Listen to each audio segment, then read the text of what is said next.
E se a melhor aula sobre manipulação psicológica viesse de uma fonte, digamos, bem inesperada? Hoje a gente vai abrir o manual de estratégias de um dos livros mais engenhosos já escritos, Cartas de um Diabo a Seu Aprendiz, de C.S. Lewis. Vamos dar uma olhada nas táticas de tentação, mas de uma perspectiva, bem, infernal. A história já começa com essa frase que é maravilhosamente condescendente. Ela dá o tom logo de cara e nos joga direto na premissa única do livro. A gente tá basicamente espionando a correspondência de um demônio sênior pro sobrinho e aprendiz dele. E pelo visto o sobrinho não tá se saindo muito bem no trabalho. E aqui tá a genialidade da coisa toda. O livro inteiro é uma coleção de cartas de um burocrata do inferno, o Fitafuso, ensinando o sobrinho dele, o Vermebile, a arte de desviar sutilmente um humano, que eles chamam de o paciente. E o foco não é naqueles pecados grandiosos e espetaculares, não.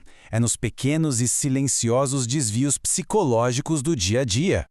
Então, vamos para a primeira tática desse manual do diabo. E o que é fascinante aqui é que o objetivo não é impedir a oração. É bem mais sutil. A ideia é corrompê-la por dentro, sabe? Torná-la ineficaz sem que a pessoa nem perceba.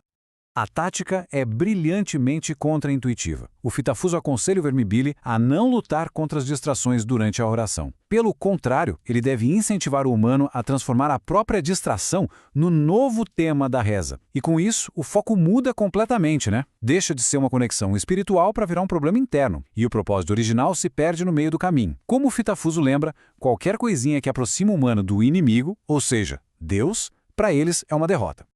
E a segunda parte dessa tática é ainda mais sutil: criar uma falsa espiritualidade. A ideia é convencer o paciente de que a oração de verdade tem que ser algo elevado, abstrato. Pedir por coisas simples, como o pão de cada dia? Isso seria um ato materialista, indigno. O que, claro, leva a uma desobediência direta aos comandos mais simples do que eles chamam de o inimigo. Agora, a guerra psicológica sobe de nível. O Fitafuso introduz uma armadilha lógica, uma espécie de argumento cara eu ganho, coroa você perde, que é projetado para fazer a fé parecer irracional, não importa qual seja o resultado. E aqui a gente vê essa armadilha ilustrada perfeitamente. Se a pessoa reza por algo e não acontece, a conclusão é óbvia: oração não funciona. Mas e se acontece? Aí a mente é treinada para logo encontrar a causa física e concluir: isso teria acontecido de qualquer jeito. É um beco sem saída, um círculo vicioso de dúvida. O ponto crucial aqui é que o resultado não importa. A armadilha explora a nossa tendência de ficar buscando causas e efeitos no mundo físico, e isso garante que a fé seja sempre a explicação menos provável. É uma ironia, né? Uma oração atendida se torna a maior prova da sua própria ineficácia. Mas a tática mestra no arsenal do Fitafuso é ainda mais profunda. Ela se baseia em explorar a percepção limitada que os humanos têm do tempo. O Fitafuso identifica o que ele acredita ser a fraqueza fundamental da humanidade. Então, qual seria essa vulnerabilidade? Pois é, a resposta está em como a gente percebe a própria realidade. Para nós, humanos, o tempo é linear. Pensa numa rua de mão única. O presente é só esse pontinho minúsculo em movimento. O passado está fixo lá atrás e o futuro é uma névoa de possibilidades. O Fitafuso argumenta que nós pegamos essa nossa percepção limitada e a tratamos como se fosse a realidade absoluta. Em contraste, a perspectiva do inimigo, como o Fitafuso descreve, é a de um presente totalmente livre.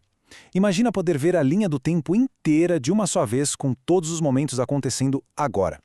Não se trata de prever o futuro, mas de observar todos os pontos do tempo ao mesmo tempo. O livre-arbítrio não é previsto, ele é simplesmente assistido enquanto acontece. E essa citação resume a ideia perfeitamente. Aquele aparente paradoxo entre o conhecimento divino e o livre-arbítrio meio que se dissolve. O Fitafuso explica que o inimigo não força uma ação só porque sabe dela, do mesmo jeito que observar alguém de longe não força essa pessoa a agir. É a diferença fundamental entre observação e coação. Bom, isso tudo nos leva a um problema para os demônios. E se os humanos descobrirem essas verdades lendo livros antigos? Fitafuso, claro, já pensou numa solução para isso. O risco é real. Filósofos antigos, como um cara chamado Boécio, já tinham desvendado esses conceitos sobre tempo e livre-arbítrio. A sabedoria deles é uma ameaça direta aos planos infernais, porque poderia libertar as pessoas dessas armadilhas mentais. E a contramedida é genial na sua perversidade. O tal do ponto de vista histórico. É uma abordagem que ensina as pessoas a lerem textos antigos, não em busca da verdade, mas como se fossem, sei lá, meros artefatos de museu para serem catalogados e dissecados. Olha só como funciona na prática. O leitor é treinado para fazer todo tipo de perguntas sobre o texto, quem influenciou o autor, em que fase da vida ele estava, qual foi o impacto dele. Todas essas perguntas são válidas, claro, exceto a única que realmente importa. Isso aqui é verdade? A questão da veracidade simplesmente se torna irrelevante. E o resultado disso é devastador. Cada nova geração fica isolada, presa nos seus próprios preconceitos, porque é ensinada a ver o passado não como uma fonte de sabedoria, mas como um museu de ideias curiosas, ultrapassadas. E assim, os erros de uma era nunca são corrigidos pelas verdades de outra. Então, para recapitular o manual do Fitafuso, temos corromper as boas intenções, criar armadilhas lógicas que anulam a razão, explorar as limitações da percepção humana e, acima de tudo, cortar o acesso à sabedoria do passado. É um plano de ataque completo contra a clareza mental e o discernimento.